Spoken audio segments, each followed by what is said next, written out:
Cabinet met on the 4th, and today the Minister Chabane is going to be addressing the media on the outcome of the Cabinet decisions, and thereafter we will give the report on the Cabinet Lekgotla.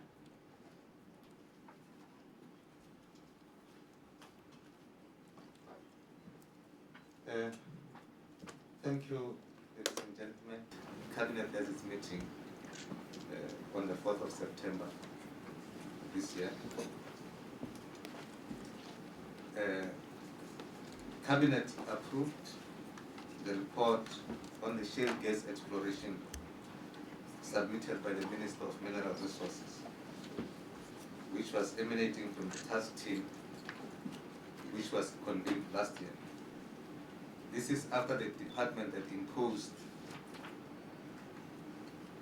a moratorium on the application for exploration for shale gas in the Karoo.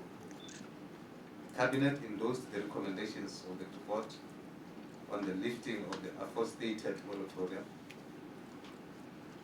Cabinet further mandated the Minister of Mineral Resources to hold a series of public consultations with interested and affected stakeholders to provide further details in this regard. Cabinet also noted the 4th United Nations Populations Fund country program of support of 2013 to 2017 and supports its implementation. This program has been providing support to the government of South Africa since the mid-90s. The goal of the proposed country program is to contribute to the reduction of poverty and inequality by supporting interventions to improve the quality and utilization of sexual reproductive health services, including maternal health, family planning, and linkages to HIV prevention.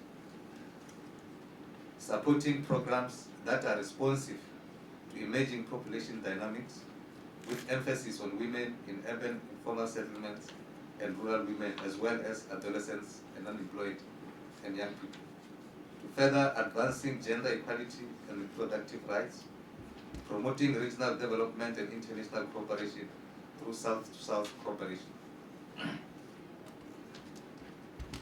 Cabinet approved that the second revision of the Cotonou Partnership Agreement between the Africa, Caribbean and Pacific Group of States of the one part.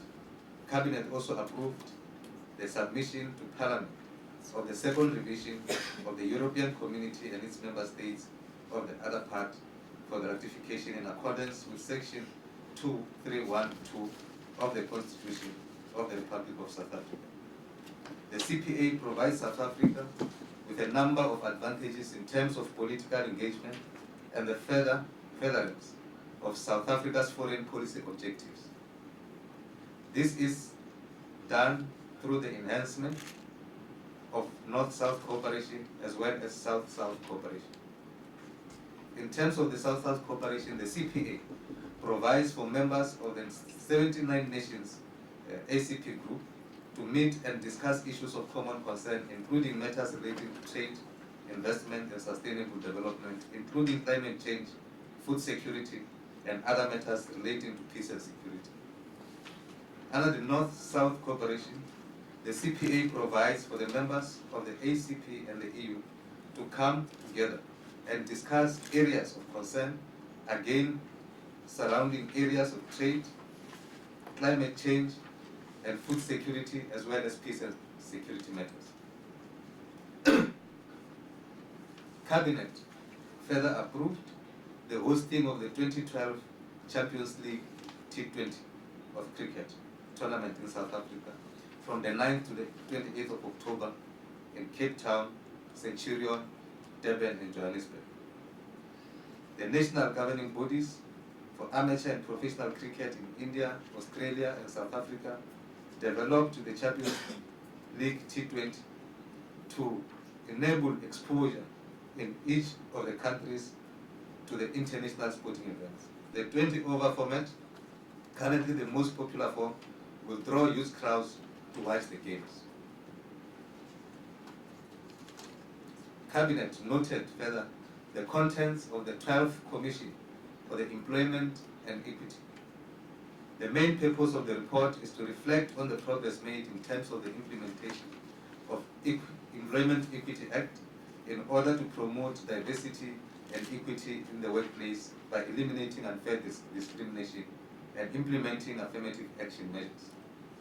The report highlights that there are relatively good signs in terms of professionally qualified middle and skilled technical junior management levels, but furthermore, attention is needed to improve the representation of black people, in particular African females, in two uppermost levels, top and senior management levels. In addition, more attention is needed in terms of improving the representativity of the people with disability and women in the workplace. The report also highlights that pockets of employers across various sectors are progressing well in terms of achieving their employment equity targets and goals contained in the employment equity plans that were approved by the Director General of Labour. Public sector progress on employment equity appears to be much better than that in the private sector. Cabinet also noted and approved the Child Labour Programme of Action report. The Child Labour Programme of Action report is South Africa's roadmap to the prevention, reduction, and eventual elimination of child labour, which affects an estimated 1 million children in the country. The Child Labour Programme of Action serves to focus and guide the efforts of an array of government departments and civil society groups, including business organizations, labor federations, and organizations serving interests of children. The key elements of the Child Labour Programme of Action include targeting the implementation of government and other stakeholder programs and policies on poverty, employment, labor, and social matters, more effectively in areas where the work children do has serious negative effects on them. Promoting new legislative measures against worst forms of child labor, strengthening of national capacity to enforce legislative measures, and increasing public awareness and social mobilization against worst forms of child labor. The Child Labour Programme of Action includes a core set of indicators for monitoring the program and address child labor. Cabinet also noted the newly adopted International Labour Organization instruments on Domestic Workers Convention 2011 and the Domestic Workers Recommendations 2011. Cabinet approved that South Africa ratify the Domestic Workers Convention 2011, and government also recognizes the importance of this convention and the need for decent work for all. The necessary legislative amendments will be made in due course to give full effect to the implementation of this convention.